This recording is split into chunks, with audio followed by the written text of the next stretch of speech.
بسم الله الرحمن الرحيم. الحمد لله الذي بيده مقاليد الفرج، والصلاة والسلام على صاحب الجبين الأبلج المبعوث بأقوم دين وأعظم منهج، صلوات ربي وسلامه عليه وعلى آله وأصحابه السرج. أما بعد، فأعوذ بالله من الشيطان الرجيم. يؤتي الحكمة من يشاء، ومن يؤت الحكمة فقد أوتي خيرا كثيرا، وما يذكر إلا أولو الألباب.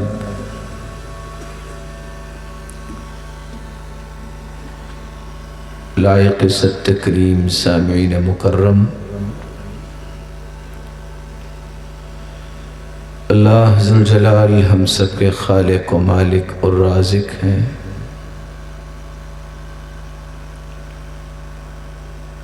اسی کا ہی فیصلہ ہے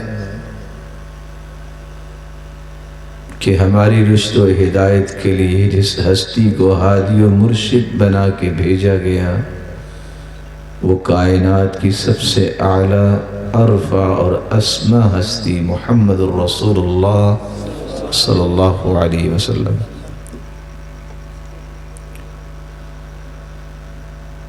اس ہستی نے اپنی قوم و ملت کی تربیت اور تزکیے کے لیے اپنے لیل و نہار کو وقف کیا۔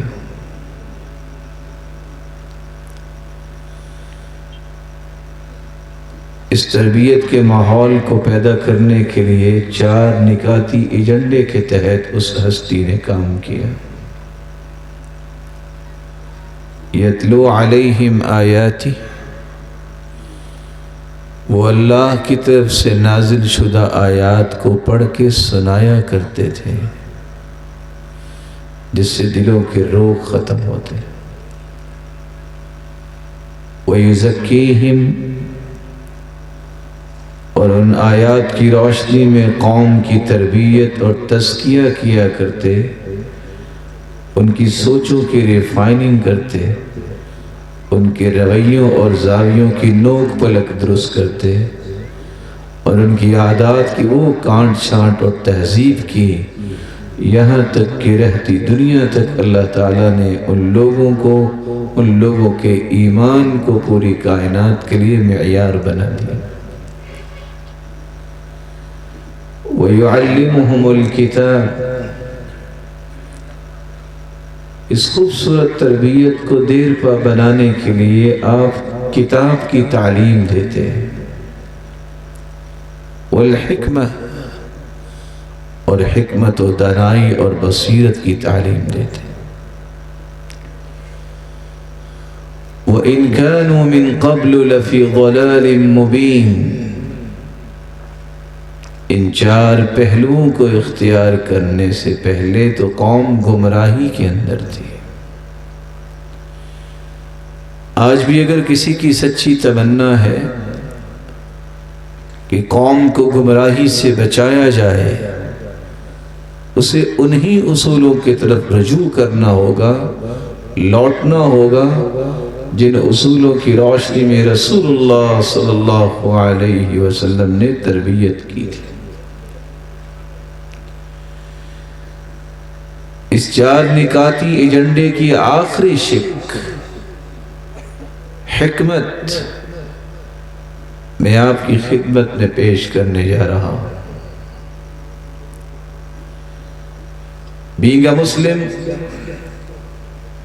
اسلام کی عظمت کے لیے ہم سب کو کچھ کرنا ہے، ہم سب کارکن ہیں۔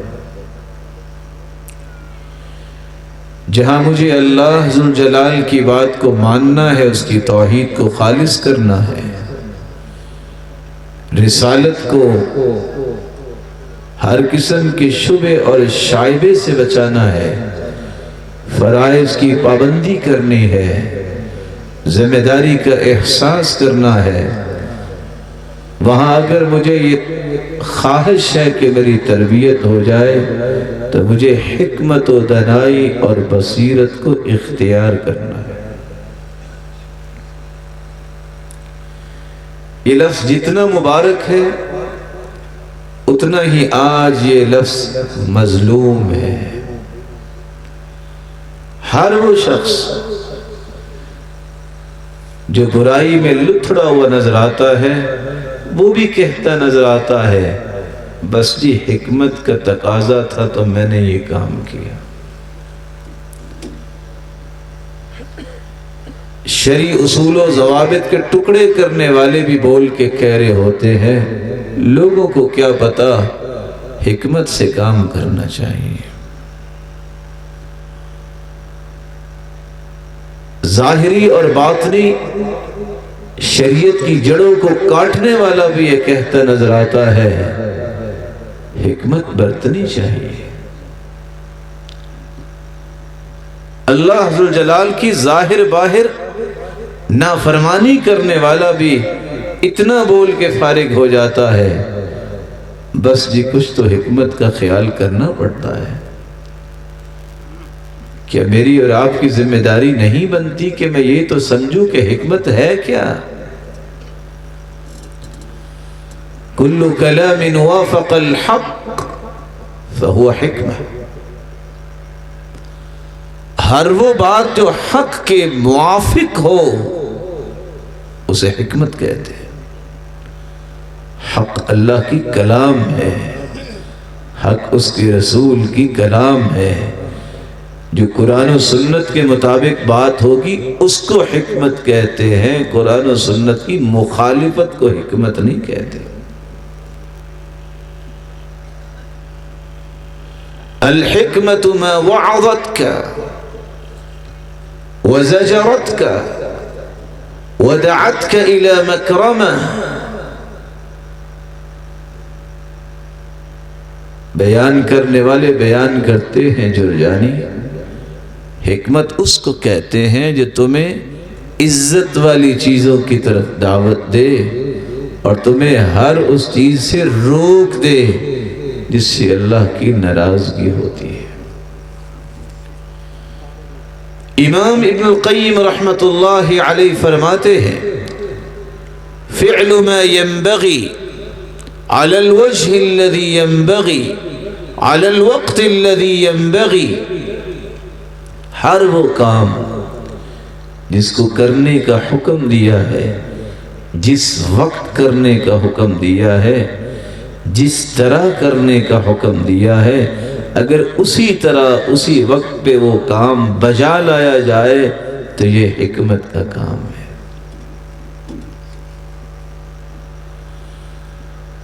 قرآن مجید کو کھولیے، قرآن مجید نے حکمت کے 5 معانی کو واضح کیا ہے جس سے ہمیں یہ سمجھ آئے گا کہ آج ہماری فوٹنگ کیا ہے اور ہم نے اس مبارک لفظ کا کس طرح اپنی ذاتی سوچ سے کشید کیے گئے معانی کے ذریعے اس کا ستیہ ناش کیسے کر رکھا ہے۔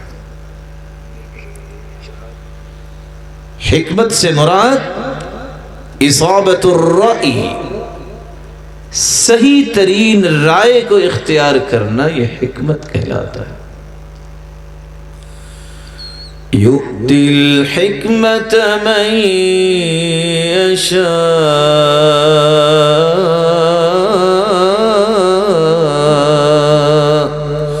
ومن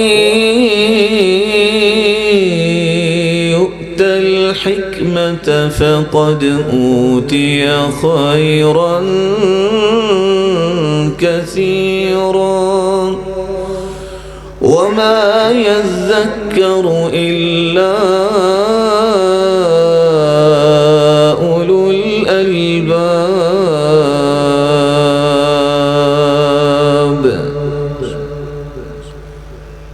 الحکمت من یشاء، صحیح ترین رائے کی تلاش کرنا، صحیح ترین رائے کو پسند کرنا، صحیح ترین رائے کو حاصل کرنے کی تمنا اور تڑپ اور شوق اور ذوق اپنے اندر پیدا کرنا، اور صحیح ترین رائے اللہ پھر جس کو عطا کر دے، گویا کہ اللہ ذوالجلال نے اس کے دامن میں دنیا جہان کی خیر و برکت کو جمع کر دیا۔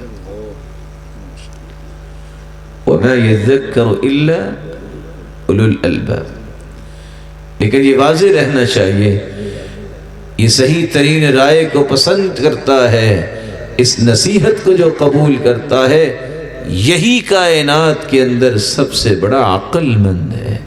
اگر کسی نے سب سے عقل مند دیکھنا ہے تو ان لوگوں کو دیکھ لو جن کو اللہ نے صحیح ترین بات کی طرف رہنمائی کر دی ہے اور توفیق سے نواز دی۔ تو حکمت سے مراد تو صحیح ترین بات ہے، برائی حکمت نہیں ہے کہ میں پہلی صف میں نماز پڑھوں، میرے بیٹے اور بیٹی کی شادی ہو تو رقص بھی ہو اور گانے بھی ہو، چلو جی بچے ہیں، حکمت کو خیال کرنا چاہیے، یہ حکمت نہیں ہے، یہ شیطان کو راضی کرنا ہے۔ حکمت ہے جس کو اللہ ذوالجلال صحیح ترین رائے اختیار کرنے کی توفیق عطا فرمائے۔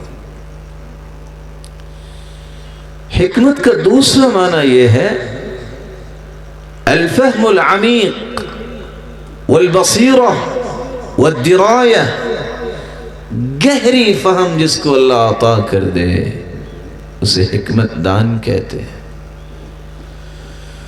وَلَقَدْ آتَيْنَا لُقْمَانَ الْحِكْمَةَ أَنِ اشْكُرْ لِلَّهِ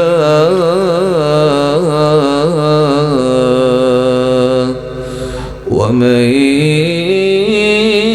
يَشْكُرْ فَإِنَّمَا يَشْكُرُ لِنَفْسِهِ وَمَن كَفَرَ فَإِنَّ اللَّهَ غَنِيٌّ حَمِيدٌ۔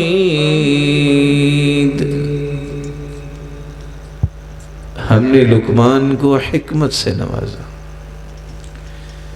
لقمان جب جانے لگے تو بیٹے نے کہا ابا جان سب کچھ ساتھ ہی لے کے جانا ہے، کو ہمیں بھی حکمت کی بات سکھا دے۔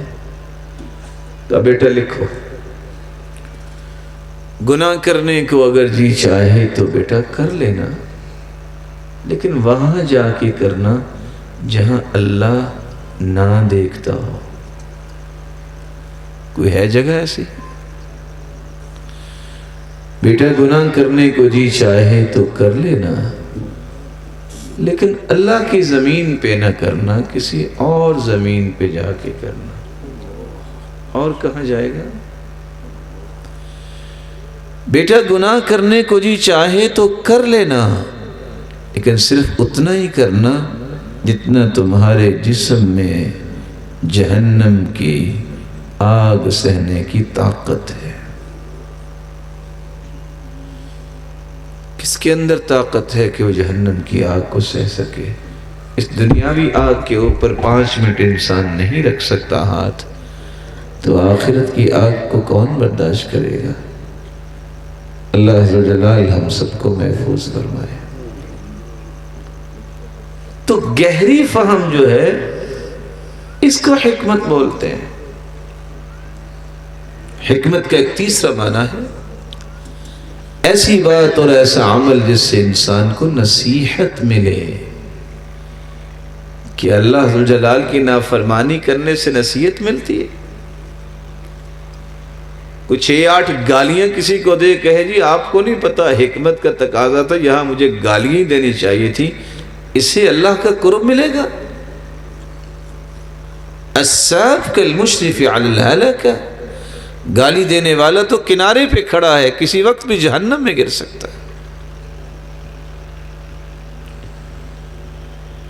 اس لیے فرمایا المستبان شیطانان یتہاتران ویتکاذبان، 2 لوگ جب آپس میں ایک دوسرے کو گالی دیتے ہیں دونوں ہی شیطان ہیں اور دونوں ہی جھوٹ بولتے ہیں اور دونوں ہی آپس میں گتھم گتھا ہو رہے ہیں۔ حکمت بالغہ فما تغنی النذر فتول عنہم یوم یدعو الداعی الی شیء نکر۔ جس چیز سے نصیحت ملی اس کو حکمت بولتے ہیں۔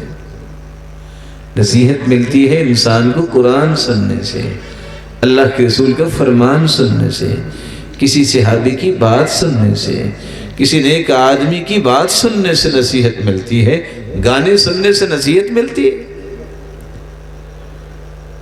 اپنے نوجوان بچوں اور بچیوں کو رقص کروانا خوشی کے موقع پہ، اس سے نصیحت ملتی ہے۔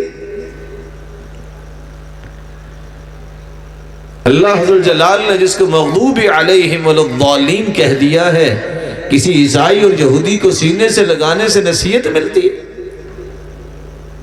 مسلمانوں کو کبھی سلام کرنے کی توفیق نہیں ہے، اور یہودی اور عیسائیوں کے لیے سینے کھلے ہوں کہ یہ ہمارے دوست، اس سے نصیحت ملتی ہے۔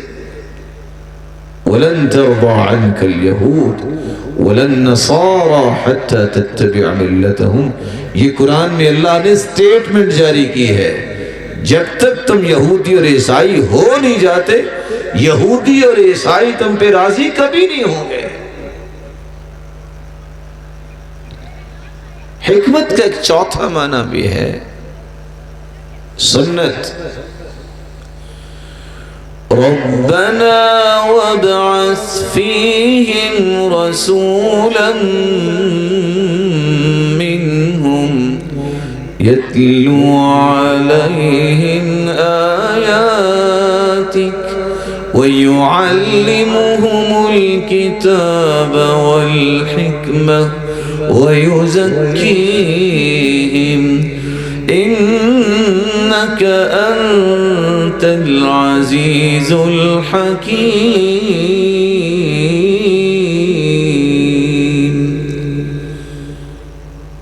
باپ دعا کر رہا ہے، جد امجد اللہ اس مکہ میں ایسی ہستی کو بھیج دے جو لوگوں کو کتاب اور حکمت و دانائی کی تعلیم دے، سنت سکھائے، وہ عمل جو رسول اللہ صلی اللہ علیہ وسلم کی سنت کے مطابق ہو، اس کو حکمت کہتے ہیں۔ اور سنت کیا ہے؟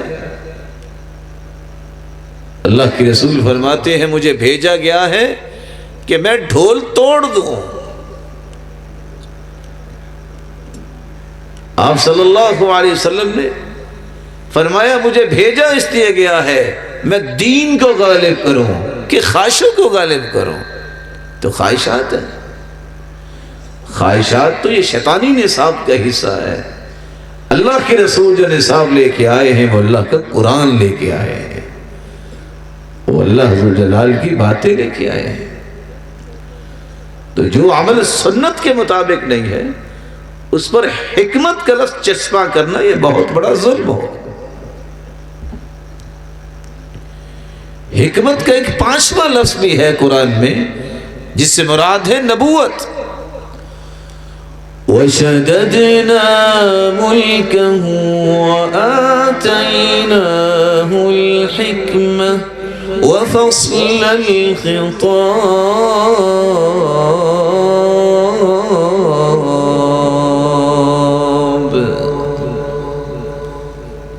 داؤد علیہ السلام کو ہم نے بادشاہت سے بھی نوازا اور نبوت سے بھی نوازا۔ تو ہر وہ قول، ہر وہ عمل جس پر نبوت کی چھاپ ہو، جس کو نبی زبان نے بولا ہو، جو نبی اعمال میں ہمیں ملتا ہو، جو نبوت کی پسندیدہ چیز ہو، اس کو حکمت کہتے ہیں۔ برائی کو سینے سے لگانا، کسی کو دھوکہ دینا، اس کو حکمت نہیں کہتے۔ اللہ عز و جلال ہمیں حکمت کو سمجھنے کی توفیق عطا فرمائے۔ یہ 5 معنی ہیں اگر کسی کے دل میں سچی تمنا ہے کہ وہ حکمت کے مطابق اپنی زندگی کو گزارے تو اس کو چاہیے کہ ان 5 معانی کی روشنی میں حکمت سیکھے۔ ہم میں سے ہر شخص اسلام کی عظمت کے لیے ورک کرنا پسند کرتا ہے، تو ہمیں اس حکمت کو نہیں بھلانا چاہیے۔ اور یاد رکھنا، یہ وہ چیزیں ہیں جس کو اللہ نے قرآن میں پیش کیا ہے جس میں غلطی کی گنجائش نہیں۔ میرے اور آپ کے رویے میں غلطی کی گنجائش موجود ہے، ہم بھول سکتے ہیں، لیکن نبوت کی زبان اتنی اعلیٰ اور عرفہ اور اسمہ ہے کہ روئے زمین کی صداقت ایک طرف، پوری کائنات کی اور محمد مصطفیٰ کی صداقت ایک طرف۔ سوال یہ ہے کہ حکمت و دانائی مجھے ملے گی کیسے؟ مجھے تو اس بات کی تلاش ہونی چاہیے، اگر میں تربیت کے موڈ میں ہوں تو مجھے سوچنا ہے کہ یہ تربیت حکمت کے ساتھ کیسے ہو سکتی ہے، مجھے حکمت کیسے مل سکتی ہے، میں حکمت دان کیسے ہو سکتا ہوں۔ اس حکمت کے لیے بھی میں اختصار کے ساتھ 5 باتیں پیش کرنا چاہوں۔ جب تک میرے اور آپ کے اندر اخلاص نہیں ہے، جب میری نیت اللہ کی رضا نہیں ہے، جب اللہ کی خوشنودی کے لیے میں کام نہیں کرتا، اللہ کو راضی کرنا میرا ہدف اول نہیں بنتا، میری زندگی کا ویژن نہیں بنتا، اس وقت تک مجھے حکمت کا انعام نہیں مل سکتا۔ اس لیے سفیان ابن عیینہ کہا کرتے تھے، ما اخلص عبد للہ 40 یوما الا انبت اللہ فی قلبہ الحکمت نباتا۔ 40 دن جس کی نیت خالص ہو جائے، اللہ اس کے دل میں حکمت اور دانائی اور بصیرت کو پیدا کر دیتے ہیں۔ اللہ کی رضا، اس سے بڑی دنیا کے اندر و آخرت کے اندر کوئی چیز نہیں ہے۔ فضیل بن عیاض کہا کرتے تھے، من اصدق مع اللہ سبحانہ وتعالی، جس نے بھی اللہ کے ساتھ سچے دل سے تعلق جوڑا ہے، رب کی رضا کے لیے اٹھتا بیٹھتا ہے، اس کی محبت و نفرتوں کا معیار اللہ کی رضا ہے۔ وَرَثَهُ اللَّهُ الْحِكْمَةَ، لوگوں کو وراثت میں مال ملتا ہے، اللہ اس کو وراثت میں حکمت و دانائی اور بصیرت عطا کر دیتے۔ یحییٰ بن معاذ فرماتے، من اشخص بقلبه الى اللہ، میں اور آپ آسمانوں کی طرف دیکھتے ہیں آنکھوں سے، کبھی دل کی آنکھوں سے بھی دیکھنا چاہیے۔ میرے رب کی کتنی بڑی کائنات ہے، اس کے عدل پہ قائم ہے، میرے رب کی حکمتیں کیا ہیں یہ وہی جانتا ہے۔ جو دل کی آنکھوں سے اللہ ذو جلال کی نشانیوں کو دیکھتا ہے، انفتحت فی قلبہ ینابیع الحکمہ وجرت علی لسانی، ایسے انسان کو اللہ پسند کرتے ہیں، اللہ اس کے دل میں حکمت و دانائی کے چشمے جاری کر دیتے ہیں، جس کے پانی سے اللہ پھر کلمات بنا کے اس کی زبان پہ جاری کر دیتے ہیں۔ اخلاص نہیں ہے، حکمت نہیں ملے گی۔ بڑے بڑے قابل اپنے آپ کو سمجھنے والے جب اخلاص نہیں ہے گفتگو کرتے ہیں، لوگ گالیاں دیتے ہیں، اور بڑے سادہ سے لوگ بات کرتے ہیں، لوگ کہتے ہیں کاش کو وقت مل جائے ان کی کچھ باتیں سن لیں۔ اخلاص، اللہ کی رضا، نیت کو خالص کرنا، یہ وہ پہلا اصول ہے جس سے انسان کو حکمت و دانائی اور فراست اور بصیرت اللہ عطا کرتے ہیں۔ یحییٰ بن معاذ سے کسی نے سوال کر لیا، اچھا یہ تو بتاؤ کہ کیسے پتہ چلے گا کہ میں مخلص ہوں کہ نہیں ہوں؟ اس کی بھی کوئی نشانی ہونی چاہیے۔ یحییٰ بن معاذ نے کہا تھا مخلص انسان اس وقت ہوتا ہے اذا صار خلقه كخلق الرضيع، جب دودھ پینے والے بچے کی طرح انسان کی سوچ بن جائے۔ دودھ پینے والے بچے کی طرح کیا مطلب؟ کہا 1.5 سالہ بچہ اگر کوئی اٹھا کے اس کو اچھال رہا ہو، ماں ہو یا باپ ہو، تو بچہ اسمائل تو پاس کرتا ہے نا۔ تو اگر اسی اسنا میں آپ کہیں کہ میرا بیٹا تو بہت اچھا ہے، تو پھر بھی وہ ہنسے گا، اسمائل پاس کرے گا۔ اگر آپ اسی وقت کہہ دیں کہ میرا بیٹا تو بہت گندا ہے، تو پھر بھی وہ اسمائل پاس کرے گا۔ اس کو یہ غرض نہیں ہے کہ کیا کہا جا رہا ہے، اس کو غرض یہ ہے کہ میرے باپ نے مجھے اٹھایا ہوا ہے۔ تمہیں کوئی گالی دیتا ہے، تم پہ کوئی لعن طعن کرتا ہے، تمہاری کوئی تعریف کرتا ہے، تمہیں اس سے غرض نہیں ہونی چاہیے، غرض یہ ہونی چاہیے میرا رب راضی ہے کہ نہیں راضی۔ فَلْيَرْضَ مَنْ يَرْضَ وَلْيَسْخَطْ مَنْ يَسْخَطْ إِذَا رَضِيَ مَنْ فِي السَّمَاءِ، کوئی راضی ہے تو راضی رہے، کوئی ناراض ہے تو ناراض رہے۔ جب میرا رب راضی ہے تو مجھے کسی کی رضا کی ضرورت نہیں۔ اس کا وعدہ یہ ہے مَنِ الْتَمَسَ رِضَى اللَّهِ بِسَخَطِ النَّاسِ رضی اللہ عنہ وارض عنہ الناس، جو اللہ کو راضی کرتا ہے لوگ ناراض ہو جاتے ہیں۔ اللہ کا وعدہ ہے اللہ راضی خود تو ہوتے ہیں، لوگوں کو نکیل ڈال کے راضی کرتے ہیں۔ سبب یہ ہے ان قلوب بنی آدم بین اصبعین من اصابع الرحمن یقلبها کیف یشاء، پوری کائنات کے دل میرے مالک کی 2 انگلیوں کے درمیان ہیں، جب چاہے جدھر چاہے دلوں کو وہ پھیر دے، کوئی پوچھنے والا ہی نہیں ہے۔ کسی کی جرت کیا ہے کہ اللہ کو پوچھے؟ اخلاص یہ ہے استواء المدح والذم من العامہ، تمہاری تعریف کوئی کرتا ہے تو پھولیے نہیں، تمہاری کوئی مذمت کرتا ہے، دشمن ہو سکتا ہے، حاسد ہو سکتا ہے اس کے اندر یہ صلاحیت نہ ہو، اس کے پسند نہیں آئی ہو، پرواہ ہی نہ کرو۔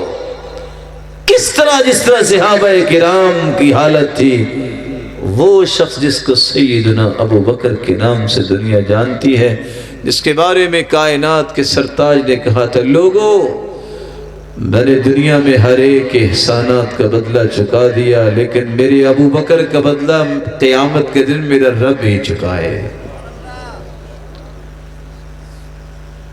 اس ہستی کی تعریف کی گئی جس کے لیے جنت کے 8 دروازے کھل جائیں گے، جس کے بارے میں اللہ کے رسول نے فرمایا تھا اے سوال کرنے والی ان لم تجدینی فأتی ابا بکر، اگر کل کلا تجھے کسی مسئلے کی ضرورت پڑے تم یہاں آؤ، اور میں دنیا سے جا چکا ہوں تو اس مسئلے کو پوچھنے کے لیے ابو بکر کی طرف رجوع کرنا۔ سیدنا ابو بکر کی تعریف کرنے والا تعریف کرتا ہے کان اذا ذکی احد من اصحاب النبی، تو وہ آگے سے کیا کہتے ہیں اللہم لا تؤاخذنی بما یقولون واجعلنی خیرا مما یظنون واغفر لی لما لا يعلمون، اللہ تعریف کرنے کے لیے میں نے نہیں ان کو کہا، اس لیے میرا مواخذہ نہ کرنا، اللہ میرے بارے میں ان کا گمان اچھا بنا ہے، اللہ مجھے ان کے گمان سے بھی اچھا بنا دے، میرے مالک تو جانتا ہے یہ نہیں جانتے، اگر میری کوئی ایسی کمی کوتاہی ہے جو تیرے علم میں ہے میرے علم میں نہیں ہے اور نہ لوگوں کے علم میں ہے، میرے مالک تو مجھے وہ بھی معاف فرما دے۔ عبد الرحمن بن عوف 10 مبشرہ میں سے، اللہ کی قسم اس سے بڑی ڈگری دنیا میں آئی ہی نہیں ہے کہ بندہ فوت نہیں ہوا، زمین پہ چل رہا ہے، نہ موت آئی، نہ قبر، نہ حشر، نہ حساب و کتاب، سید المرسلین نے کہہ دیا یہ جنتی ہے۔ ایک شخص کہتا ہے بئس الرجل انت، تم بڑے برے آدمی ہو. تو وہ آگے سے مسکرا کے کہتے ہیں ما عرفنی الا انت، او بھائی میرا صحیح تعارف تو نہیں کروایا، لوگ تو بھولے ہی ہوئے تھے. اس قدر اللہ کے رسول نے ان کی پیوریفیکیشن کی، بیوٹیفیکیشن کی، ریفائننگ کی ان کے جذبات کی، اس قدر خوبصورت ان کے رویے بنائے. ان کو پرواہ ہی نہیں ہوتی تھی کہ مذمت کر رہا ہے، کوئی تعریف کر رہا ہے، کیونکہ وہ کام کر رہے تھے اللہ کے لیے.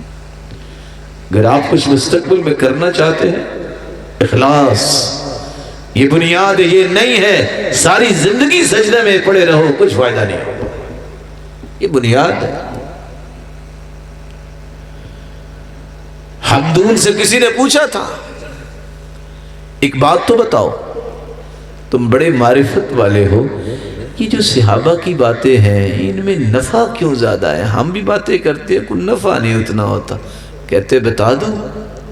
کہا پوچھنے کے لیے تو میں نے آپ سے گزارش کی ہے. قال لأنهم تكلموا لعز الإسلام ولنجاة النفوس ولرضا الرحمن. صحابہ کی تربیت یہ تھی، وہ بات کرتے تو اس لیے اسلام بلند ہو جائے، لوگ جہنم سے بچ جائیں، رب راضی ہو جائے. ان کا مقصد یہ ہوتا. وَنَحْنُ نَتَكَلَّمُ لِعِزِّ النَّفْسِ وَطَلَبِ الدُّنْيَا وَلِرِضَى الْمَخْلُوقِ. ہم باتیں کرتے ہیں ہماری عزت بن جائے، دنیا مل جائے، لوگ راضی ہو جائیں. جب کام الگ ہے تو نتیجہ بھی تو الگ ہی ہوگا نا. اللہ میری اور آپ کے اندر اخلاص پیدا کر دے. حکمت چاہیے تو اخلاص ضروری ہے. نسیان رؤیت الاعمال فی الاعمال، نیکی کر کے بھلا دینا، یہ اخلاص ہے. اقتضاء ثواب العمل فی الآخرہ، جو نیکی کرتے اس کا بدلہ اللہ سے لینے کی خواہش کیا کرو. اس کا مطلب یہ نہیں ہے کہ اللہ تجھے دنیا میں محروم کرے گا، وہ دے گا جو آپ نے کبھی سوچا نہیں ہوگا، لیکن شرط یہ ہے کہ تم اللہ کی رضا کے لیے کام کرو. سیدہ عائشہ رضی اللہ تعالیٰ عنہ کے پاس ایک شخص آیا کہ کھانا چاہیے، اور انہیں کھانا دے دیا. جاتے جاتے کہتا ہے جزاک اللہ خیرا، مومنوں کی ماں اللہ آپ کو اچھا بدلہ دے. وہ فرماتی ہے غفر اللہ لک، اللہ تجھے معاف کرے. مومنوں کی ماں اس نے کیا کہہ دیا ہے؟ کہا میں نے کھانا اس لیے دیا تھا کہ جنت میں یہ کھانا طلب کروں گی، اس کا بدلہ. اس نے دعا اتنی پیاری دے دی ہے، مجھے خطرہ لاحق ہوا کہ کہیں یہاں ہی سب کچھ مل گیا تو آگے محروم نہ ہو جاؤں. کس قدر حساس ہے. آج ہم تو روپیے خرچ کر کے نعرے لگواتے ہیں نا. جس نے کام کرنا ہے اس کے اندر اخلاص پہلی چیز ہے. رومی جب مسلمانوں کے سامنے آتے ہیں، ایک مسلمان اور ایک رومی آیا، مسلمان شہید ہو گیا، دوسرا تیسرا. اچانک سے ایک شخص کا چہرہ لپیٹا ہوا ہے، وہ رومیوں کے سامنے گیا، اس نے ٹکڑے کر دیے رومی کے. رومی بھی دہشت زدہ ہو گئے، کہیں فرشتے پھر نہ آ گئے ہوں مسلمانوں کی مدد کرنے. اور مسلمان بھی پریشان تھے کہ یہ کون ہے جو اچانک سے گیا، اس نے ٹکڑے کر دیے. ایک شخص دوڑ کے گیا، ادھر دیکھ ادھر دیکھ، بول کے کہتے اوہ یہ تو عبداللہ بن مبارک ہے.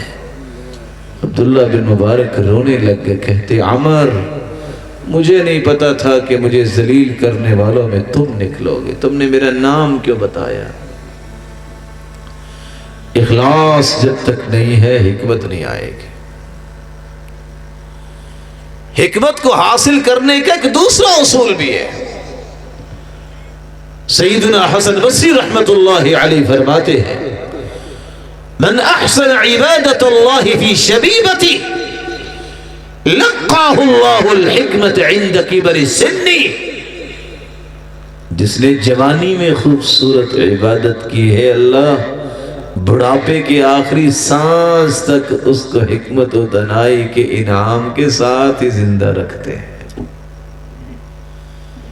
عبادت کی خوبصورتی یہ میری اور آپ کی بنیاد ہے. دنیا کے سارے کام ایک طرف اور عبادت میری زندگی کا ویژن ہے، یہی میری زندگی کا تھیم ہے۔ دو باتوں پہ میں سودے بازی نہیں کر سکتا۔ وَإِن قُطِعْتَ أَوْ حُرِّقْتَ، اللہ کے رسول نے فرمایا میرے صحابی تیرے ٹکڑے کر دیے جائیں، تجھے آگ میں جلا دیا جائے، نہ توحید پہ کمپرومائز کرنا، وَلَا تَتْرُكَنَّ صَلَاةً مَكْتُوبَةً، اور نہ فرض نماز کبھی چھوڑنا۔ یہ حکمت ہے جو اللہ کے رسول نے فرمایا کہ ساری رات سفر کرتے ہیں لوگ، سحری کے وقت ہوتا ہے، مسافر ہے، تھکے ہوئے سو گئے، لیکن اگر کوئی کھڑا ہو جائے وضو کر کے، اللہ اپنے نورانی فرشتوں کے سامنے کہتے ہیں دیکھ رہے ہو میرے بندے کو، اور ذرا دیکھو اس کو، اور سارے گواہ رہنا میں نے اس کو معاف کر دیا۔ اور اللہ مسکراتے ہیں ایسے بندے کو دیکھ کے، اور حدیث کہتی ہے اللہ نے جس کو دیکھ کے مسکرا دیا اس کا قیامت کے دن حساب نہیں ہوگا۔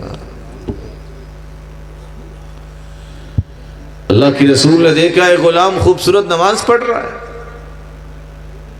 فَلَمَّا انصَرَفَ، سلام پھیرتا ہے، اس کو بلایا، کہا جاؤ تم آزاد ہو، وہ اتنی اچھی نماز پڑھنے والے غلام اچھے نہیں لگتے، تم آزاد ہو۔ لکھنے والا لکھتا ہے جو خوبصورت نماز غلامی سے آزادی دلا سکتی ہے وہ جہنم سے بھی آزادی دلا دے۔ ایک تیسرا طریقہ بھی ہے جس سے آپ اپنے اندر حکمت لا سکتے ہیں۔ اگر آپ کے اندر اخلاص ہے، عبادت خوبصورت ہے، تو اس کتاب کے ساتھ تعلق چھوڑ لو۔ جس کتاب کی تلاوت آپ سن رہے تھے، حضرت قاری صاحب کتنی خوبصورت تلاوت کر رہے تھے، سلامت رہیں یہ قرائے کرام، اللہ ان کی زندگیوں میں برکت فرمائے۔ رسول مقبول صلی اللہ علیہ وسلم نے فرمایا لا حسد الا فی اثنتین، دو ہی شخصیات ایسی ہے پوری کائنات کے اندر 7.5 ارب لوگ آج بھی بستے ہیں، 6 ارب نان بلیورز ہیں، کافر ہیں، 1.5 ارب مسلمان ہیں، لیکن قابل رشک صرف 2 لوگ ہیں۔ رجل آتاہ اللہ الحکمہ فسلط علی ہلکتہ فی الحق، پہلا وہ شخص جس کو اللہ نے حکمت و دانائی سے نوازا ہے، پھر وہ حق کو غالب کرنے کے لیے اس کو استعمال کرتا ہے۔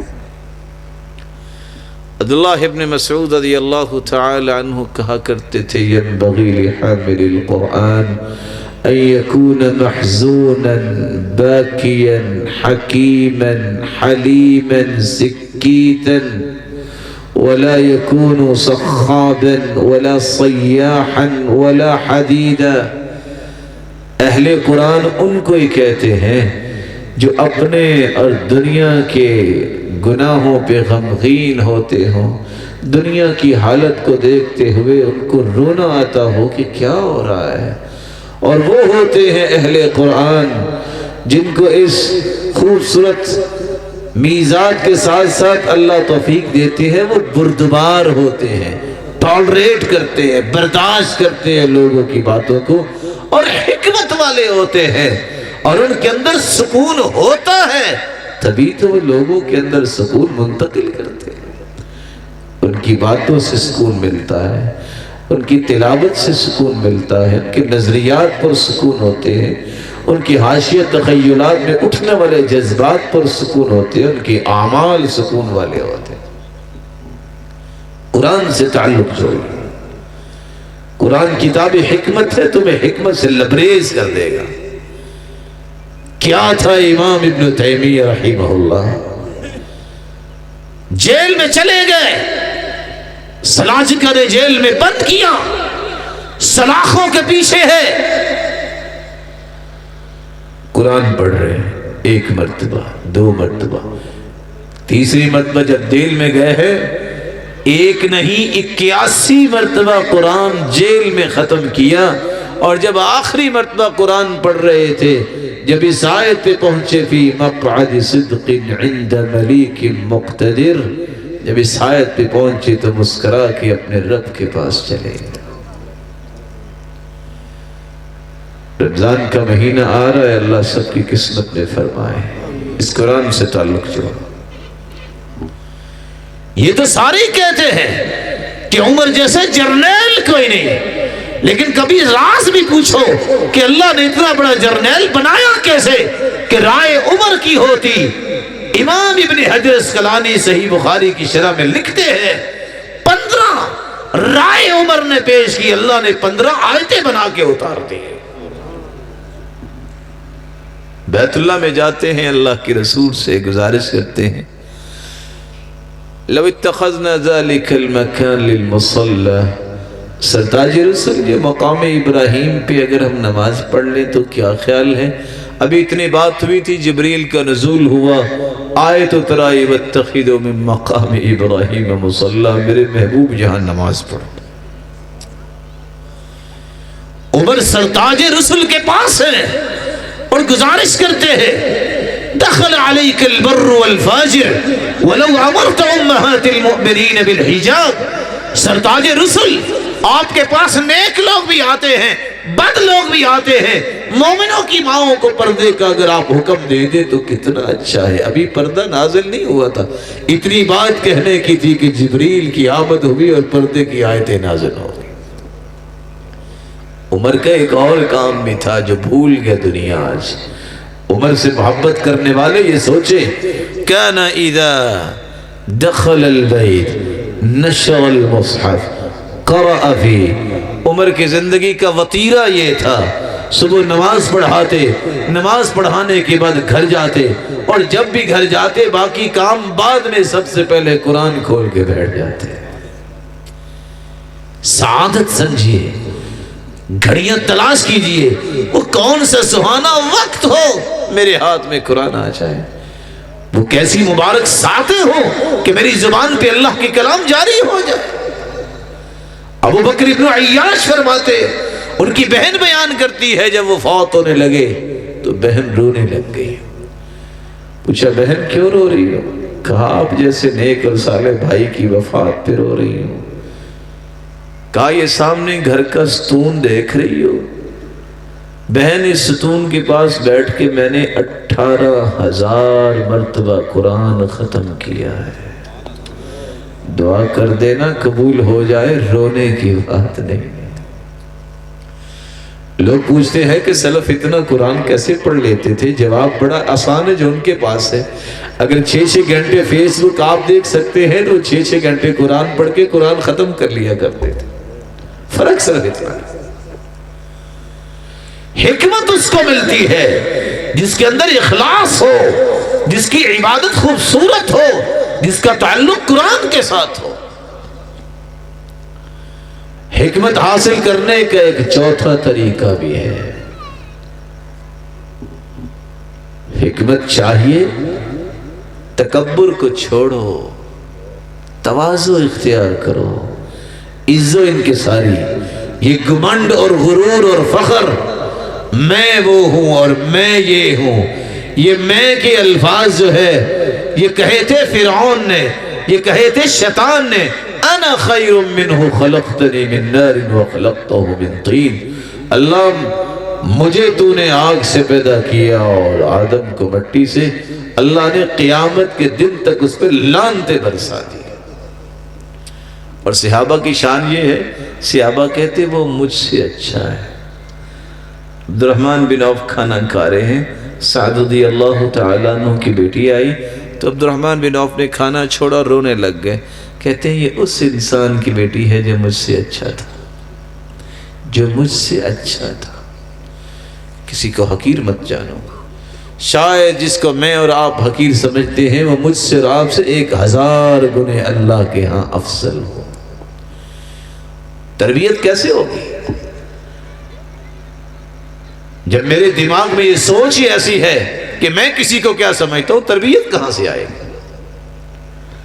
تربیت یہ ہے جب تک آپ کے اندر تواضع نہیں آتی، عزت و انکساری نہیں آتی، آپ کا لیول ہی نہیں بنتا کہ آپ اس حیثیت میں چلے جائیں کہ اللہ کے محبوب بن جائیں۔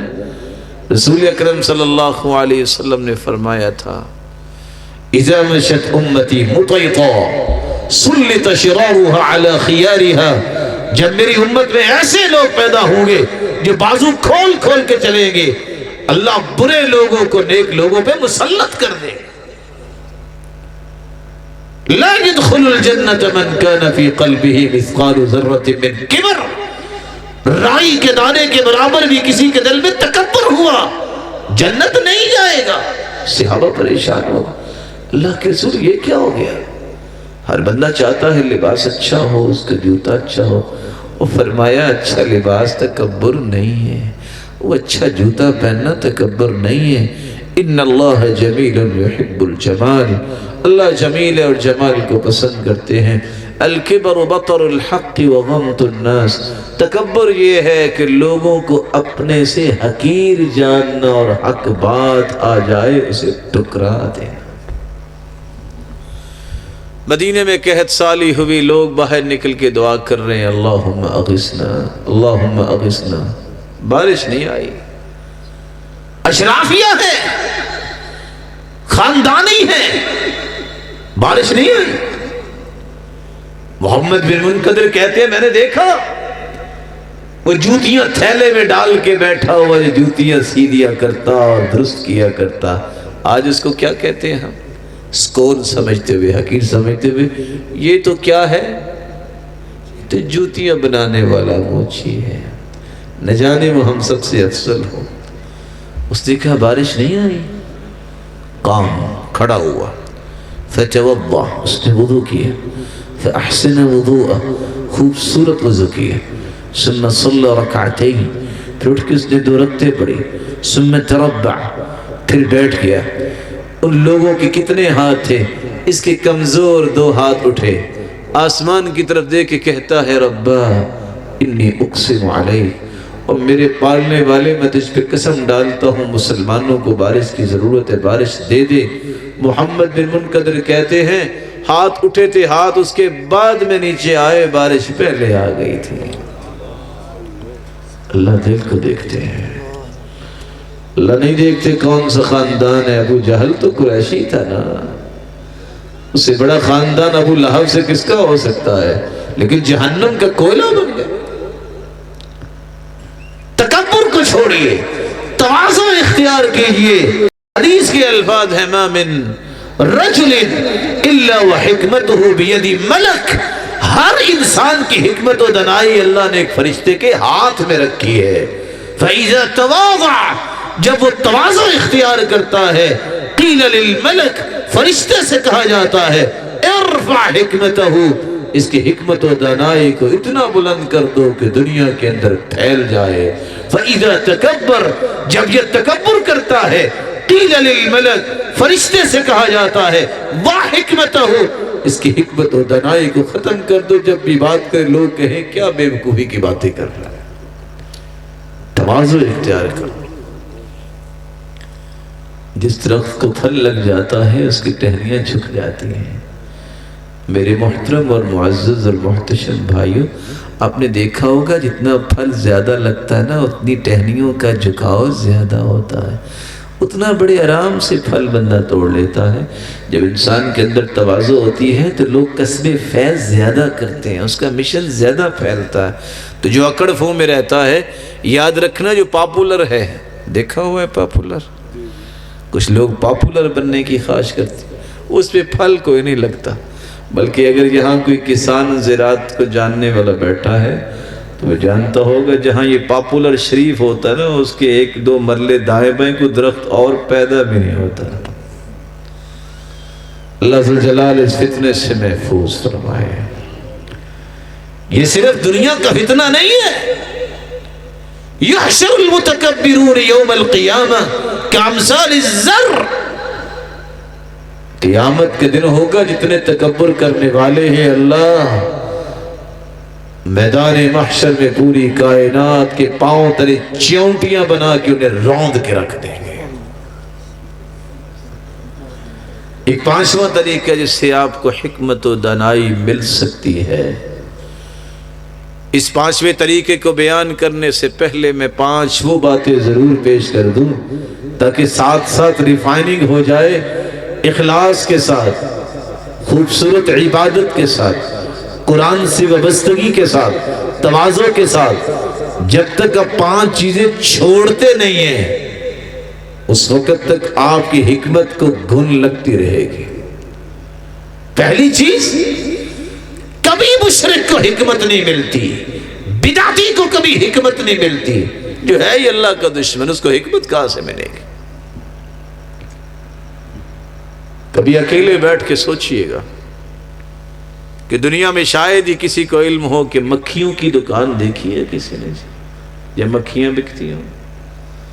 وہ ایک شخص 2 شخصوں کو پکڑ لیا تھا کہ دیوی کے نام پہ قربانی دو، چڑھاوا چڑھاؤ، نہیں وَلَوْ ذُبَابًا، ایک مکھی کا ہی چڑھاوا چڑھا دو۔ ایک نے کہا یہ بھی اللہ نے پیدا کی ہے، اللہ کے سوا کسی کے نام کا چڑھاوا نہیں چڑھایا جا سکتے۔ فَقَتَلُوهُ، اسے قتل کر دیا، وہ جنت میں چلا گیا۔ اس نے کہا دوسرے نے مکھی ہے نا، اس نے چڑھاوا چڑھایا، اس کو چھوڑ دیا گیا، وہ جہنم میں چلا گیا۔ مکھی کی کیا قیمت؟ جو 10 من دودھ غیر اللہ کے نام پہ پیش کرنے والوں کا کیا بنے گا؟ مشرک کو حکمت نہیں ملتی، بدعتی کو حکمت نہیں ملتی۔ احمد بن سنان کہتے ہیں فَإِذَا ابْتَدَعَ الرَّجُلُ نُزِعَ مِنْ قَلْبِهِ حَلَاوَةُ الْإِيمَانِ، جب انسان بدعت میں چل نکلتا ہے تو اللہ ایمان کی لذت و حلاوت اس کے دل سے کھینچ لیتے ہیں، اس قابل نہیں رہتا کہ اس کے اندر پھر ایمان کی بات ہو۔ اور رسول اکرم صلی اللہ علیہ وسلم نے فرمایا تھا ان اللہ احتجز التوب عن كل صاحب بدعہ حتی یدع بدعته، جب تک بدعتی بدعت کو چھوڑ نہیں دیتا اللہ اس کی توبہ بھی قبول نہیں کرتے۔ بدعت کس کو کہتے ہیں؟ الفعل المخالف لرسول اللہ صلی اللہ علیہ وسلم، وہ کام جو دین سمجھ کے انسان کرے جو اللہ کے رسول کے مخالف ہو۔ اللہ کے رسول نے تو یہ کہا ہے، وہ یہ کام کر رہا ہے۔ دیانتداری سے بتائیے گا جب سے کائنات بنی آج تک اللہ کے رسول جیسی ذات اللہ نے پیدا کی؟ اللہ نے اس کو مخلوق میں سے بے مثال بنایا ہے، ذات کے اعتبار سے بھی وہ بے مثال ہے مخلوق میں سے، صفات کے اعتبار سے بھی بے مثال ہے مخلوق میں سے۔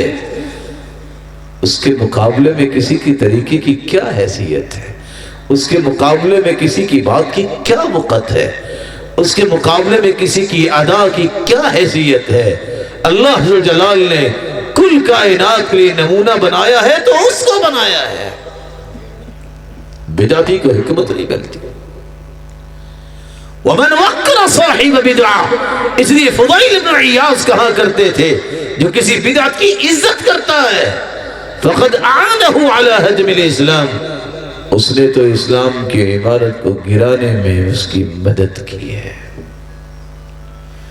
اور فضیل بن عیاض نے تو کتنی بڑی بات کہہ دی، وَمَنْ جَالَسَ مَعَ صَاحِبِ بِدْعَةٍ لَمْ يُعْطَ الْحِكْمَةِ، جو بدعتی کے ساتھ بیٹھنا پسند کرتا ہے اسے زندگی میں کبھی حکمت نہیں ملے گی۔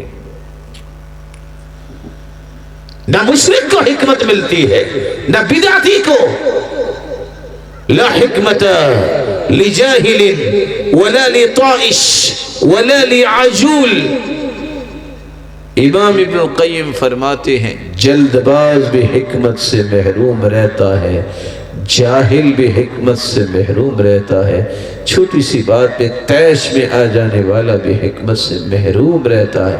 اپنے اندر ٹھہراؤ پیدا کرو، اپنے اندر سنجیدگی پیدا کرو، متانت پیدا کرو۔ کچھ نہیں ہوتا آپ اگر گالی دے آپ سکون سے بیٹھے، کچھ بھی نہیں ہوگا، نہ آپ کا بازو ٹوٹ کے گرے گا نہ آپ کا کان گرے گا، صرف ہوگا کیا درجے بنے گے۔ کہنے والے نے کہا ایک شخص کو آ کے، سنا ہے آپ کو فلاں نے گالی دی ہے، کہتے اچھا میں تو سوچتا تھا کہ کسی کو تنخواہ دے تب بھی وہ اس کے لیے کام کرتا ہے، تو بغیر تنخواہ کی مجھے نیکیاں دے رہے۔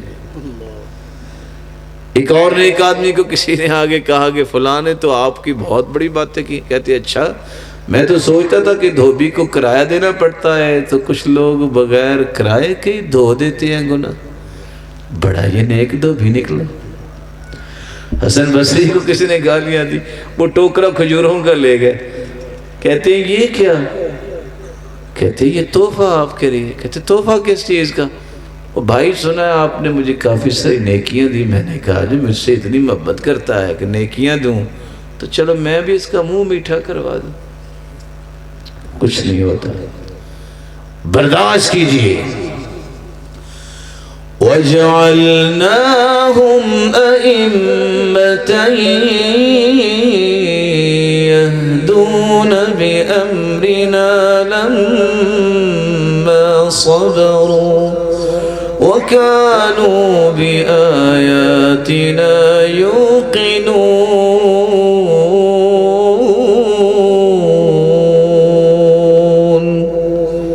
لیڈرشپ ان کو ملتی ہے، مقتدا وہ ہوتا ہے، لیڈر وہ ہوتا ہے جس کے اندر برداشت ہوتی ہے، یقین ہوتا ہے کہ میرا رب مجھے گرنے نہیں دے گا، میرا رب مجھے ضائع نہیں کرے گا۔ یہ یقین اور یہ برداشت کرنا، یہ ایسی کمالات ہیں جس کو نصیب ہو جائے۔ قرآن کی نص ہے، عبارت النص بھی ہے، دلالت النص بھی ہے۔ اللہ انہیں دنیا کا لیڈر اور مقتدا بناتے ہیں۔ اگر دنیا کے اندر کام کرنا ہے، نہ یقین میں کوئی فرق آنے دو، نہ صبر اور برداشت میں کوئی فرق آنے دو۔ رسول اکرم صلی اللہ علیہ وآلہ وسلم کی میں بات کر رہا تھا، اور یہ آخری بات تھی جو میں نے روکی تھی 5 باتیں پیش کرنے کے لیے، کہ مشرک اور بدعتی اور جلد باز اور جاہل اور جلدی غصے میں آ جانے والا، ان کو حکمت نہیں ملتی۔ اخلاص والے کو، خوبصورت عبادت کرنے والے کو، تواضع اختیار کرنے والے کو، قرآن سے وابستگی قائم کرنے والے کو حکمت ملتی ہے۔ اور 5واں اور آخری اصول جو اس کا آج کی مجلس میں پیش کرنے جا رہا ہوں، حکمت چاہیے تو نیک لوگوں کے ساتھ بیٹھنا پسند کیا جائے۔ عمر بن عبدالعزیز کہا کرتے تھے، اذا رأيتم الرجل طويل الصمت يهرب من الناس فاقتربوا منه فإنه يلقي الحكمة۔ اگر دیکھو کہ ایک بندہ خاموش زیادہ رہتا ہے، لوگوں سے جدا رہنا پسند کرتا ہے، مقصد سے ملتا ہے، اور تم اس کے قریب ہو جایا کرو، یہ جب بھی بولے گا کوئی حکمت ہی بولے۔ احمد بن حرب بیان کرتے ہیں، عبدت اللہ 50 سنہ فما وجدت لذت العبادہ حتی ترکت 3 اشیاء۔ میں نے 50 سال عبادت کی، لیکن میری 50 سال عبادت میں لذت اور حلاوت اور مٹھاس نہیں مجھے ملی جب تک میں نے 3 چیزیں نہیں چھوڑ دی۔ پہلی چیز، ترکت رضا الناس حتی قدرت ان اقول الحق۔ میں نے لوگوں کو راضی کرنا چھوڑ دیا، اللہ نے میری زبان پہ حق اور حکمت کو جاری کر دیا۔ ہم ساری زندگی لوگوں کے لیے زندہ رہتے ہیں، یہ راضی ہو جائے، یہ راضی ہو جائے۔ رضا الناس غایۃ لا تدرک۔ امام شعبی کہتے ہیں جن نے 500 صحابہ کو دیکھا تھا، لوگ ساری زندگی راضی رہے، کبھی راضی نہیں ہو سکتے۔ اس کو راضی کر لو، نکیل ڈال کے یہ اللہ راضی کروائیں گے لوگوں کو تو سے۔ لوگوں کی کیا ضرورت ہے، اس کو راضی کر لو۔ ترکت صحبت الفاسقین، میں نے برے دوست چھوڑے، فوجدت صحبت الصالحین، اللہ نے صالحین کے ساتھ عطا کر دیا۔ ترکت لذت الدنیا فوجدت لذت الآخرہ، میں نے دنیا کی رنگینی کو ٹھکرا دیا، اللہ جل جلال نے دنیا میں بھی لذت عطا کر دی اور اخروی لذتوں سے آشنا بھی کر دیا۔ نیک لوگوں کے پاس بیٹھو۔ اب سوال یہ پیدا ہوتا ہے نیک کون ہے؟ اللہ کے رسول صلی اللہ علیہ وسلم نے فرمایا لا تصاحب الا مؤمنا ولا يأكل طعامك الا تقی، تم دوست بناؤ تو کسی مومن کو بناؤ، تمہارا کھانا کو کھائے تو متقی کھائے۔ تم حلال کماتے ہو نا، تمہارا مال ضائع نہیں ہونا چاہیے۔ کون ہے مومن؟ کون سے ہیں وہ لوگ جن کا ساتھ اختیار کرنا چاہیے؟ سرتاج رسول تشریف فرمائے، آپ نے فرمایا افترقت اليہود على 71 فرقہ كلها في النار الا واحدہ۔ لوگوں یہودیوں کے 71 فرقے تھے، 70 جہنم میں جائیں گے، ایک فرقہ جنت میں جائے گا جنہوں نے موسیٰ علیہ السلام کو سچا نبی مانا اور انہوں نے تورات کے مطابق زندگی گزاری، وہ جنت میں جائے گا، باقی 70 جہنم میں جائیں گے۔ وَافْتَرَقَتِ النَّصَارَى عَلَى 72 فرقہ كلها في النار الا واحدہ۔ عیسائی آئے، ان کے 72 فرقے ہوئے، 71 جہنم میں جائیں گے، ایک فرقہ جنت میں جائے گا جنہوں نے عیسیٰ علیہ السلام کو اللہ کا پیغمبر مانا اور انجیل کی روشنی میں انہوں نے زندگی گزاری۔ ساتھ ہی اللہ کے رسول نے فرمایا وَسَتَفْتَرِقُ أُمَّتِي عَلَى 73 فِرْقَةٍ كُلُّهَا فِي النَّارِ إِلَّا وَاحِدَةً، اور میرے صحابہ میری امت کے بھی 73 فرقے ہوں گے، 72 جہنم میں جائیں گے، ایک فرقہ جنت میں جائے گا۔ قیل من ہم یا رسول اللہ، اللہ کے پیارے محبوب کون ہوں گے؟ قال هم الجماعہ، فرمایا وہ جماعت ہوگی، لوگ تو فرقہ کہتے ہوں گے ان کو، لیکن وہ جماعت ہوگی۔ جامع ترمذی کی روایت ہے، پھر پوچھا گیا اللہ کے رسول جماعت کون سی ہوگی؟ آپ نے اس جماعت کا نام نہیں بتایا، اس کا کام بتا دیا ہے، اس کا وین بتا دیا ہے۔ جامع ترمذی کی روایت ہے، وہ جماعت ایسی ہوگی ما انا علیہ واصحابی، جس کا دین وہ ہوگا جس دین پہ آج میں ہوں اور میرے صحابہ ہیں۔ اس جماعت کے ساتھ دو جس کے بارے میں اللہ کے رسول نے فرمایا فَإِنَّ الْبَرَكَةَ مَعَ الْجَمَاعَةِ، زندگی کے جمی زاویوں میں اگر برکت چاہیے، سوچ میں، قول میں، عمل میں، گفتار میں، کردار میں، معاملات کے اندر اگر برکت کے خواہش مند ہو، جماعت کے ساتھ رہو۔ کون سی جماعت؟ جو اللہ کے رسول اور صحابہ کے دین کو پیش کرنے والی، مشن ایک ہی ہے، منہج اور منہاج ایک ہی ہے جو اللہ کے رسول نے پیش کیا۔ اس لیے فرمایا تھا فَإِنَّ يَدَ اللَّهِ عَلَى الْجَمَاعَةِ، گھبرانے کی بھی ضرورت نہیں ہے۔ ایسی جماعت جو ہوتی ہے جو اللہ کے رسول کے دین اور صحابہ کے دین پر ہوتی ہے، اللہ ذو الجلال کا اس جماعت پر ہاتھ ہوتا ہے۔ ید اللہ مع الجماعہ، تیسری روایت کے الفاظ ہے یہ جہاں بھی ہو اللہ ذو الجلال کا ہاتھ وہاں ان کے ساتھ ہوتا ہے۔ اس لیے جماعت کی تعریف کرتے ہوئے امام شاطبی لکھتے ہیں الاعتصام کے اندر ہم الصحابہ، صحابہ کی جماعت کو فالو کرنے والے، یہ حق والی جماعت ہے۔ امام ابن حجر فرماتے ہیں ہم اہل العلم، ایسے لوگ جو علم و معرفت اور دانش والے ہیں، ان کا ساتھ اختیار کرنا، یہ وہ جماعت ہے۔ امام ابن بطال لکھتے ہیں ہم اہل الحل والعقد فی کل عصر، ہر دور کے اندر جو حل و عقد کے مالک ہوتے ہیں، جن کو اللہ نے فہم و بصیرت دی ہے، وہ قرآن و سنت کے مطابق زندگی کو چلاتے ہیں اور نافذ کرنا چاہتے ہیں، اس کی روشنی میں اپنی زندگی کے ہر زاویے کو بناتے ہیں، یہ جماعت ہے۔ امام بغوی کہتے ہیں ہم اہل الفقہ والعلم والمعرفہ، جن کو گہری بصیرت اور حکمت و دانائی اللہ نے دی ہے، گہری فہم دی ہے، یہ وہ لوگ ہیں جس کو جماعت کہا گیا ہے۔ عبداللہ ابن مسعود نے فرمایا الجماعت ما وافق الحق وان كنت وحدك، تم اکیلے بھی ہو، تم جماعت ہو، شرط یہ ہے کہ تم قرآن و سنت کی موافقت کرنے والے ہو، مت دیکھو کہ تھوڑے ہو یا زیادہ ہو۔ وقلیل من عبادی الشکور، اللہ کے شکر گزار بندے تھوڑے ہی ہوتے ہیں۔ عبداللہ بن مبارک سے کسی نے پوچھا جماعت کیا ہے؟ کہا ابو بکر عمر جماعت تھے۔ کہا وہ تو اللہ کے پاس چلے گئے۔ پھر کہا فلاں جماعت تھے۔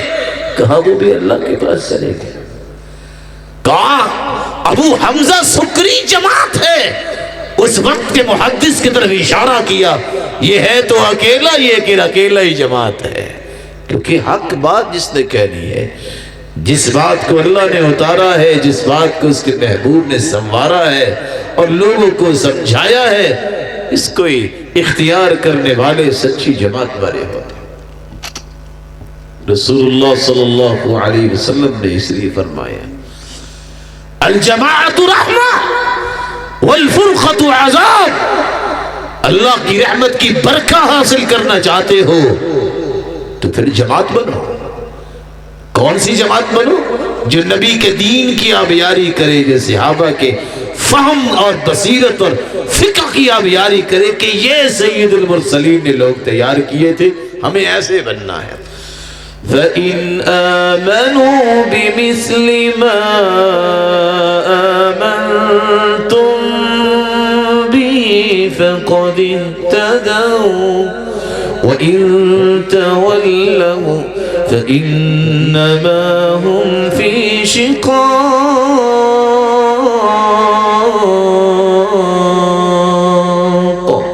فَسَيَكْفِيكَهُمُ اللَّهُ وَهُوَ السَّمِيعُ الْعَلِيمُ۔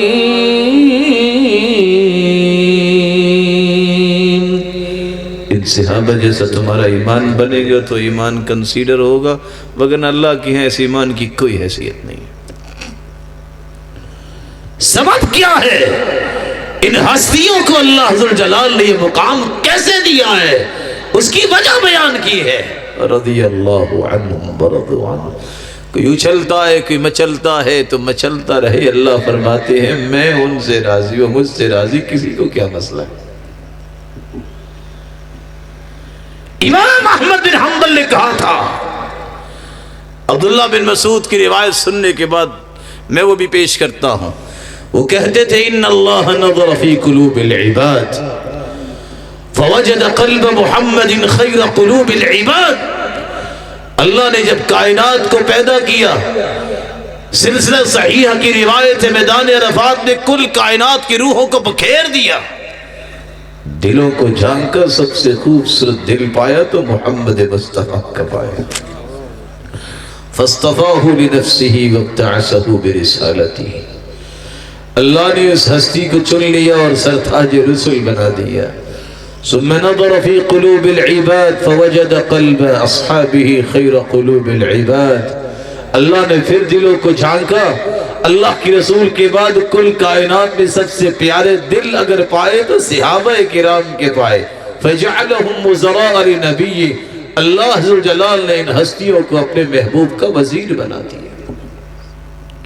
صحابی کہتے ہیں لموقف ساعت لموقف احدهم ساعة مع رسول اللہ صلی اللہ علیہ وسلم خیر من الدنیا وما فیہا، یہ دنیا کی قیمت کوئی لگا دے، کوئی بیچ دے، یہ ساری دنیا اکٹھی ہو جائے، اس اجر کو نہیں پہنچ سکتی اگر تم اللہ کی راہ میں دے دو جو ایک گھڑی صحابہ نے اللہ کے محبوب کے ساتھ گزاری ہے، اس کی قیمت ادا نہیں ہو سکتی۔ اٹھاؤ ابن ماجہ، روایت بولتی ہے وَلَوْ عُمِّرَ أَحَدُكُمْ عُمَرَ النُّوحِ، اگر کسی کو عمر نوح عطا کی جائے، 950 سال عبادت میں لگا دے، ایک گھڑی جو صحابہ نے اللہ کے رسول کے ساتھ گزاری ہے، یہ 950 سال کی عبادت بھی اس درجے کو نہیں پہنچ سکتی۔ سچ کہا تھا امام احمد نے، اذا رأيتم الرجل يذكر احدا من اصحاب رسول اللہ صلی اللہ علیہ وسلم بسوء فاتهمه على الاسلام، جب تمہیں نظر آئے ایسا انسان جو کسی صحابی کے بارے میں نقص بیان کر رہا ہے، اس کے اسلام میں تہمت لگانا ہے، اس کا اسلام بھی ٹھیک ہے کہ نہیں ٹھیک۔ آج جب منہج ختم ہوتا ہے تو پھر باتیں ہوتی ہیں صحابہ پر۔ 7 لاکھ حدیثوں کا حافظ ہے ابو ذر رازی۔ کسی نے پوچھا اتنے بڑے محدث ہو، 7 لاکھ حدیثیں یاد کی ہیں، پیدل کتنا چلے ہو؟ کہتے ہیں 30,000 میل پیدل چلا ہوں۔ پوچھنے والا پوچھتا ہے بس؟ مسکرا کے کہتے ہیں ثم ترکت العد، پھر اس کے بعد میں نے گننا چھوڑ دیا، پیدل تو اور بھی چلا ہوں۔ وہ کہا کرتے تھے 7 لاکھ حدیثوں کا حافظ، منہج سنیے، یہ اہل حدیث کا منہج ہے، کتاب و سنت کی بالادستی جو تسلیم کرتے ہیں، یہ اہل سنت والجماعہ کا منہج ہے۔ وہ کہا کرتے تھے اذا رأيتم الرجل ينتقص احدا من اصحاب رسول اللہ، جو کسی صحابی کا نقص بیان کر رہا ہو، فعلم، یقین کر لو، انہو زندیق، یہ بے دین ہے، یہ زندیق انسان ہے۔ آج ایسے تو زبانوں سے نہیں نکلتا، کوئی ابو سفیان رضی اللہ تعالیٰ عنہ کی ذات کو اچھالتا ہے تو کوئی سیدہ معاویہ رضی اللہ تعالیٰ عنہ کے بارے میں بے لگام اپنی زبان کو کرتا ہے۔ یہ زنادقہ کا طریقہ ہے، مسلمان تو یہ نہیں کرتا۔ بشر بن حارث کہا کرتے تھے اوثق عملی فی نفسی حب اصحاب رسول اللہ، اور میرے دل میں سب سے مہنگا عمل جو ہے، جو اللہ نے مجھے عطا کیا ہے، وہ اللہ کے رسول کے صحابہ کی محبت ہے، کیونکہ اللہ کے رسول نے فرمایا تھا آیت الایمان حب الانصار، لوگوں کسی کے ایمان کی دلیل لینی ہے تو وہ صحابہ انصار سے محبت کرتا ہوگا۔ وآیت النفاق بغض الانصار، اور کسی کے منافق ہونے کی دلیل چاہیے تو وہ انصار صحابہ سے بغض رکھتا ہوگا۔ جماعت صحابہ کی ہے۔ سب سے پہلے وہی اترتی کنہوں نے دیکھی؟ صحابہ نے۔ سب سے پہلے مخاطب کون تھے؟ صحابہ تھے۔ وہ مکہ میں مارے کس نے کھائی؟ صحابہ نے۔ یہ احد اور بدر نے، یہ حنین کے اندر، یہ خیبر کے اندر جانیں نشاور کرنے والے کون تھے؟ یہ صحابہ تھے، جن کے سامنے محمد مصطفیٰ کی ایک بات کے سامنے جان کی بازی لگانا کوئی معنی ہی نہیں رکھتا تھا۔ جب محمد مصطفیٰ کے اشارہ ابرو ہوتا، اپنی جان چھڑکنے کے لیے تیار ہو جاتے۔ اللہ نے قرآن اتارا ہے تو سب سے پہلے اس قرآن سمجھایا ہے تو کس کو؟ صحابہ کرام کو سمجھایا۔ یہی تو زندیق لوگ چاہتے ہیں کہ صحابہ کا نام نکال دیا جائے تو صحابہ نہیں ہے تو قرآن کہاں سے آئے گا؟ حدیث کہاں سے آئے گی؟ حدیث تو سمجھی صحابہ نے ہے، پڑھائی اللہ کے رسول صحابہ کو ہے۔ وہ اگر ہستیاں نہیں، وہ واسطہ ہی ختم کر دیا جائے تو دین کہاں سے آئے گا؟ اس لیے اللہ کے رسول صلی اللہ علیہ وسلم نے فرمایا من اراد بحبوحۃ الجنہ فلیلزم الجماعہ، کسی کو جنت کا چبوترا چاہیے، آ جاؤ جماعت کی طرف۔ کون سی جماعت ہے؟ جو حق پہ قائم ہے، جو قرآن و سنت کی بات کرے۔ حق و باطل کا فرق یہ ہے، حق ہمیشہ رب سے جوڑتا ہے، حق ہمیشہ مخلوق کو کائنات کی اعلیٰ ہستی کی طرف بلاتا ہے، باطل ہمیشہ اپنی طرف بلائے گا۔ حق کی نشانی یاد رکھیے۔ حق والے کہتے ہیں یہ اللہ نے فرمایا ہے، یہ اس کے رسول نے فرمایا ہے۔ باطل جو ہے اس کو یہ بات پسند نہیں، باطل کہتا ہے میں کہہ رہا ہوں، میرے بڑے نے کہا ہے۔ مومن ہونے کے ناطے سے بینگ مسلم میں یہ کہتا ہوں، کائنات کے اندر جس نے کلمہ پڑھا ہے اس کا بڑا محمد الرسول اللہ ہے۔ پوری کائنات کے بڑے اکٹھے ہو جائیں، سید المرسلین کا مقابلہ نہیں کر سکتے، وہ تو انبیاء اور رسل کے بھی سرتاج ہے۔ عبداللہ بن عباس بیٹھے تھے، کسی نے کہہ دیا تم کہتے ہو کہ اللہ کے رسول کی بات ماننی ہے، سیدنا ابو بکر صدیق رضی اللہ تعالیٰ عنہ نے تو یہ کہا ہے۔ عبداللہ بن عباس کی بات سنیے گا، کہا محمد مصطفیٰ کے ہوتے ہوئے تم ابو بکر کی بات پیش کر رہے ہو، خشیت ان تنزل علیکم حجارۃ من السماء، مجھے ڈر آ رہا ہے کہیں تم پہ پتھروں کی بارش نہ ہو جائے۔ تو محمد مصطفیٰ کے مقابلے میں ابو بکر کو لا رہے ہو رضی اللہ تعالیٰ عنہ۔ ایمان ہے کہ ابو بکر جیسا کوئی صحابی نہیں پیدا ہوا، لیکن محمد کریم کے مقابلے میں کسی کی بات کو قبول نہیں کیا جاتا۔ یہاں یہ بات بھی واضح رہنی چاہیے، اس مشن کو چھوڑتا کون ہے، تاکہ تربیت کا یہ پہلو کمپلیٹ ہو جائے، کہیں کو رکھنا نہ رہ جائے کہ اب کیا کریں۔ یاد رکھنا اس مشن کو جو قرآن و سنت کا مشن ہے، جو اللہ کے رسول نے شروع کیا، صحابہ کی جماعت بنائی، اس سے پیچھے ہٹتا ہے تو تین قسم کے لوگ۔ سب سے پہلا انسان جو خود پسند ہوتا ہے، وہ کبھی جماعت کے اس مشن کو پسند نہیں کرتا، یعنی صحابہ کو پسند نہیں کرتا۔ رسول اللہ صلی اللہ علیہ وسلم نے فرمایا لو لم تکونوا تذنبون،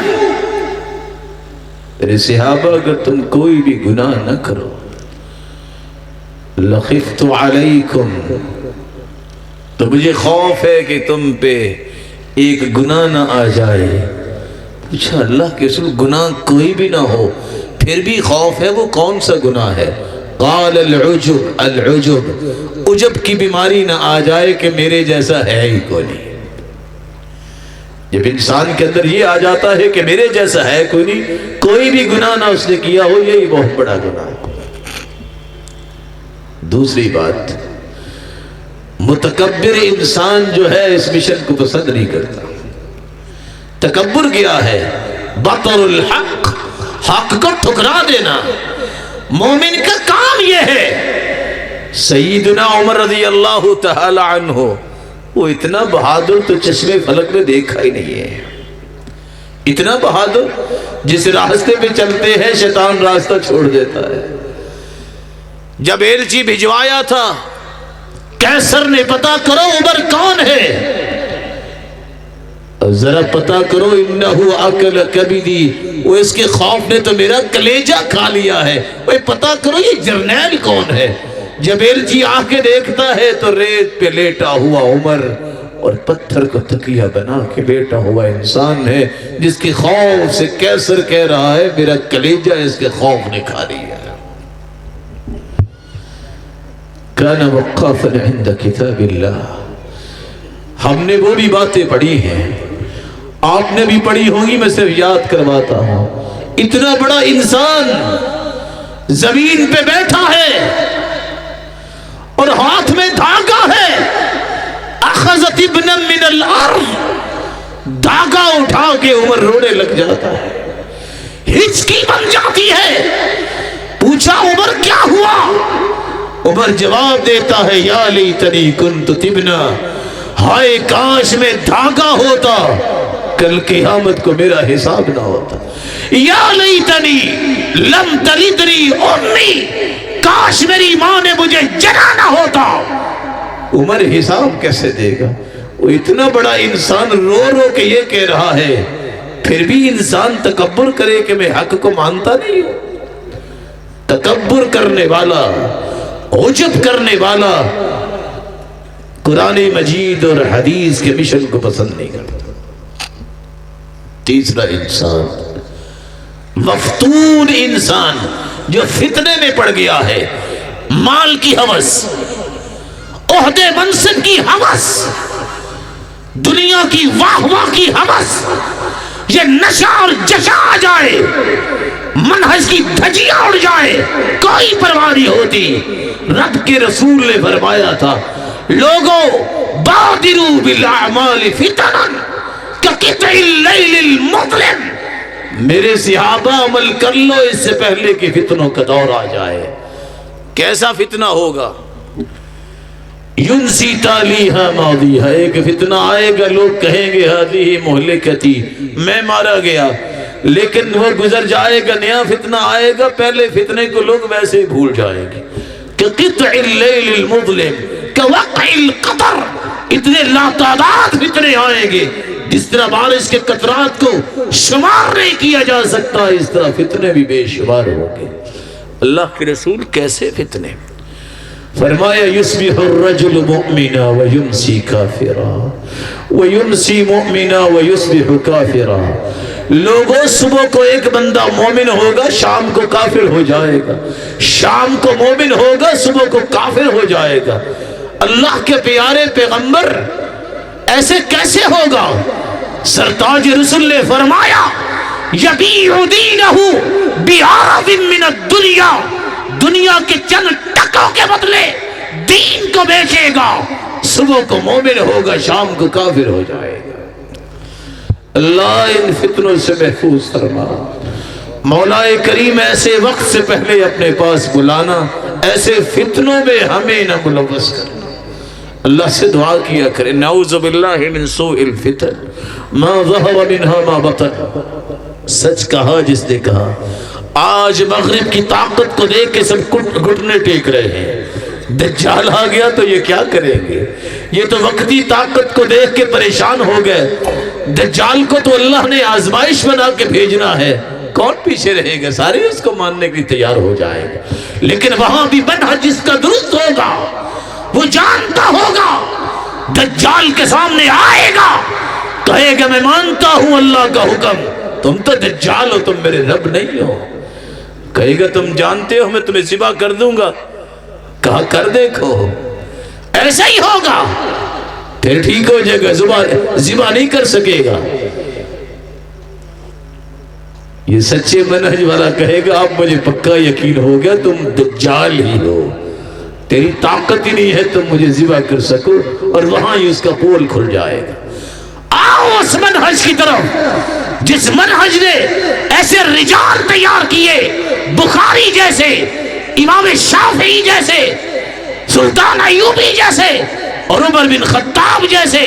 عمر بن خطاب نے کسی کالج سے نہیں پڑھا تھا کہ کیسے سیاست کرتے ہیں، لیکن چنے چبوائے کیسرو کسرا کو. خالد بن ولید کے بعد کوئی پی ایچ ڈی ڈاکٹری، کوئی سند نہیں تھی، لیکن کسی کو سمجھ نہیں آیا کہ خالد بن ولید نے یہ سارے کے ساری فتوحات اللہ نے اس کے ہاتھ پہ کیسے رکھی. سیدنا ابو بکر کو دیکھیے کس طرح مرتدین کو چنے چبوائے. کوئی چیز نہیں پڑھی تھی، پڑھا تھا قرآن، پڑھا تھا محمد مصطفیٰ کا ساتھ اختیار کیا تھا. یہی منہج ہے الکتاب والسنہ. اللہ کے رسول نے جاتے ہوئے کہا تھا ترکت فیکم امرین لن تضلوا ما تمسکتم بہما کتاب اللہ و سنت رسولی. لوگوں دو چیزیں چھوڑ کے جا رہا ہوں، ایک اللہ کی کتاب اور ایک اس کے رسول کی سنت. جب تک اس کو تھامے رکھو گے کبھی گمراہ نہیں ہوگے. تیار ہیں سب لوگ اس مشن کو اختیار کرنے کے لیے؟ اپنے بچوں کو بھی یہ باتیں سنایا کرو گے. خرد کو غلامی سے آزاد کر، جوانوں کو پیروں کا استاد کر. بلکہ میں تصرف کر کے کہوں گا خرد کو غلامی سے آزاد کر، مریدوں کو پیروں کا استاد کر. مشن چاہیے، قرآن پڑھو، اللہ کے رسول کے فرمان پڑھو، ان کی روشنی میں اپنی زندگی کا مشن اپنا تیار کیجئے، چلتے جائیے. شیخ البانی کی بات اپنے دل میں بٹھا کے جائیے.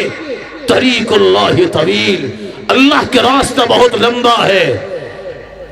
وَنَحْنُ نَمْشِي كَالسُّلْحُفَاةِ، ہم تو کچھوے کی چال پہ چل رہے ہیں، سارا راستہ ہم تو طے نہیں کر سکتے. وَلَيْسَ الْغَايَةُ أَن نَقْطَعَ هَذَا الطَّرِيقَ، ہمارا یہ ٹارگٹ نہیں ہے کہ یہ سارا راستہ ہم ہی کور کر سکیں گے. ہمارے اندر تو اتنی استطاعت نہیں ہے، اتنی زندگی نہیں ہے. وَلَكِنَّ الْغَايَةَ أَن نَمُوتَ عَلَى هَذَا الطَّرِيقَ، ہمارا ہدف یہ ہے، مشن یہ ہے، منہج یہ ہے، منہاج یہ ہے، اسی راستے پہ چلتے چلتے موت آ جائے. وآخر دعوانا الحمدللہ رب العالمین.